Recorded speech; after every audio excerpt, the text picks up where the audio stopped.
আসসালামু আলাইকুম, সবাই কেমন আছেন? আমার নতুন ব্লগ ভিডিওতে আপনাদের সবাইকে ওয়েলকাম। বিকেলবেলা ঘুরতে বেরিয়ে গেলাম আমার ভাইয়ের সাথে, সাথে আমার ছোট বোনও আছে। তো সে অনেকদিন হয়েছে ঢাকায় এসেছে কিন্তু কোথাও ঘুরতে নিয়ে যাওয়া হয়নি। তো আজকে ভাবলাম চলো যেখানে আমরা প্রতিদিন হাঁটতে যাই ওখানেই যাই। প্রথমে রিক্সায় উঠে গেলাম। রিক্সায় উঠে যেখানে আমরা সবসময় হাঁটাহাঁটি ঘোরাঘুরি করি তো ওখানে চলে যাব।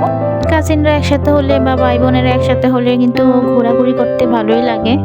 আবার আড্ডা দিতেও বেশ ভালো লাগে। কারণ অনেক দিন পরে ভাই বোন একসাথে হই। পেটের ভিতরে অনেক কথাবার্তা থাকে, এগুলো বের করতে করতেই সময় চলে যায়, কখন যে চলে যায় বোঝাও যায় না। তো এরই মাঝে আমরা ঘোরাঘুরি করছিলাম। তো গাছের ফুল দেখে আমার বোন বলছে আর ফুল পেরে দেওয়ার জন্য ছবি তুলবে। তো ভালোই হয়েছে, ওর পাশাপাশি আমি একটু ফুল টুল দিয়ে ছবি তুলতে পারবো। কারণ আমি আমার ভাইয়ের সাথে যখন একা ঘুরতে বের হই তখন এইসব কিছুই করতে পারি না, না ছবি তোলা ভালো করে হয় না, একটু ফুল টুল পারা হয়। তো ওর বাহানায় একটু ফুল টুলও পারা হলো, ছবি টবি আমরা ক্লিক করতে পারলাম। এই জায়গাটাতে আমার ঘুরতে অনেক ভালো লাগে। আমি প্রায় এখানে আসি আমার ছোট ভাইকে নিয়ে। ওই দিন ঘুরতে যাওয়ার আগে প্ল্যানিং করে বেরিয়েছিলাম যে বাইরে যাব, ঘোরাঘুরি করব। এরপর ঘরে এসে আমি আগে থেকেই যে পিৎজার ডোটো, পিৎজার সব কিছু রেডি করে রেখেছিলাম, ওগুলা বানাবো, পিৎজা বানাবো। গ্রামে তো ঘোরার জায়গার অভাব হয় না, অনেক জায়গা থাকে, পাহাড় থাকে, পুকুর থাকে। আমাদের পুকুর পাড়ের কাছে হেঁটে আবার যে রাস্তা থাকে ওখান দিয়ে হেঁটে গেলে এবার ফসলের যে জমি ওখান দিয়েও হাঁটাচাটি করার অনেক জায়গা থাকে, অনেক ঘোরার জায়গা থাকে। বাট শহরে, ঢাকা শহরে এসে আমার শুধু এই জায়গাটা একটু ভালো লাগে, একটু গ্রামের মতো ভাইব পাওয়া যায়, যদিও গ্রামের মতো না। এখান দিয়ে প্রায় আমি হাঁটাহাঁটি করি, ঘোরাঘুরি করি। তো বাসায় এসে পড়লাম। তো বাসায় এসে আগেই পিৎজার সব কিছু রেডি করা ছিল, আমি রেডি করে গিয়েছিলাম। তো ওগুলো এখন সব কিছু চুলায় দেওয়ার জন্য রেডি করে দিয়ে দিব এখন চুলায়। তো চিজটা ঘরেই বানানো হয়েছিল, আম্মু বানিয়েছিল, ওই দিনই বানিয়েছিল। চিজ আমাদের ঘরে আবার একবার খাওয়া হলে আবার এটা পড়ে থাকে, আর দ্বিতীয়বার ইউজ করা হয় না বা খাওয়া হয় না। তো আমি ভাবলাম যে পুরোটা চিজই ইউজ করে ফেলবো আজকে, যেহেতু পিৎজাটা অনেক বড়। ক্যামেরায় হয়তো বা পিৎজাটা অনেক ছোট দেখা যাচ্ছে, বাট পিৎজাটা অনেক বড় সাইজে, অনেক বড় করে বানিয়েছিলাম। কারণ আমি বলছিল যে 2টা করে বানাও, আমি বলি না একবারেই বানিয়ে দিই, যেহেতু চুলায় বানাচ্ছি একবারে পুরোটা বড় সাইজ করে বানিয়ে ফেলি একটা চিজ দিয়ে। তো এই আর কি।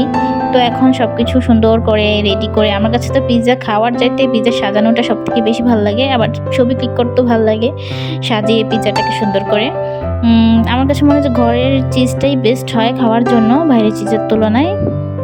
এই তো এখন সাজানো শেষ। তো এখন চুলার উপরে দিয়ে দিব হিটে।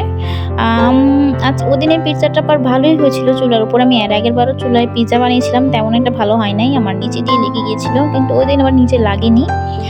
বাট ওভেনের তুলনায় মোটামুটি ভালো হয়েছিল, খেতেও ভালো লাগছিল। কারণ ইনগ্রিডিয়েন্টসগুলো আমি অনেক ভেবে চিনতে দিয়েছিলাম, যে চিকেনগুলো ভেজে টেজে দিয়েছিলাম, কাঁচা আর দেইনি। তো এখন রেডি হয়ে গিয়েছে আমার পিৎজা, দেখেন কত সুন্দর হয়েছে, একদম মজা, উপর দিয়ে একদম সাদা দুধ ছড়িয়ে দেওয়া হয়েছে, চিজটাকে দেখতে আরও ভালো লাগছিল। তো এখন কাটিং করে নিচ্ছি।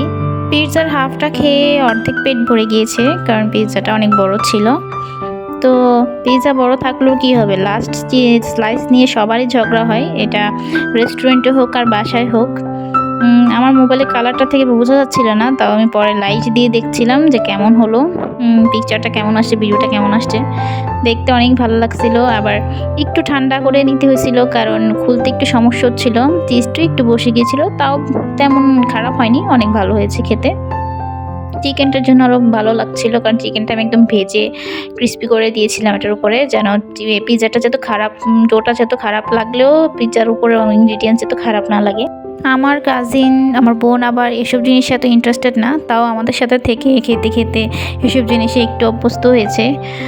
ও আবার মাছে ভাতে বাঙালি, ভর্তা টর্তা এসব বেশি পছন্দ করে, ভাত দিয়ে ভর্তা বা শুটকি তরকারি আছে না, অনেক মেয়েলি স্বভাব, আমাদের মেয়েদের মধ্যে বেশিরভাগই এসব স্বভাব থাকে যে একটু শুটকি ভর্তা হলে আমরা পুরো ভাত খেয়ে ফেলতে পারি, ওরকম আর কি ও একটু। তো আজকের জন্য এতটুকুই, আল্লাহ হাফেজ।